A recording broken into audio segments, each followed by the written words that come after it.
Following up now, with no bridge to Daufuskie Island, the ferry is the only way on and off for most people who live there. And after the contractor switched hands, concerns among riders have been mounting for weeks. WSAV's Joseph Leonard spent the day at the dock. He explains now what's frustrating riders most. Most people who live and work on Daufuskie Island take the ferry every day. But after a new company took over operations last month, complaints started coming in. From limited luggage to cold boats and longer trips, riders say they're no longer getting their money's worth. Very important for everybody, because that's the only way of getting back and forth.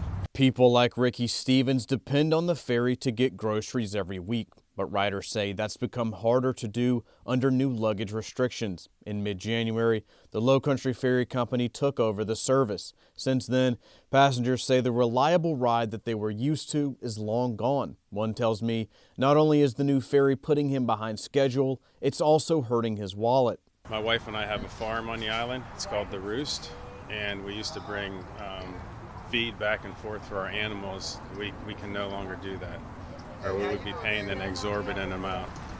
The fees are passed on to the islanders now, where before everything was reasonable, everything now is very unreasonable. Several people tell me the trips are also longer by 15 to 20 minutes. But for elderly disabled folks like Stephen's mom, even getting on the ferry isn't possible. He says it's not accessible for her, leaving her stranded on the island. My mom can't ride this boat back and forth.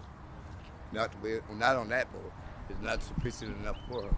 But other riders aren't having those same issues. Addison Harris has been taking the ferry for the past 8 months. She says she likes the new crew and she's able to take her groceries across in just one trip. I have a cart here that's sort of this traditional size that they allow you to carry on, and basically that's kind of what I can fulfill my needs in, is that cart, and then I've got a carry-on bag as well. So far it has not had any effect on me whatsoever, and I've only been happy with the current staff, and they've been extremely friendly. They're taking the time to get to know everyone's names. People here have pressured the county for answers, sending them a letter asking for a new contractor to take over.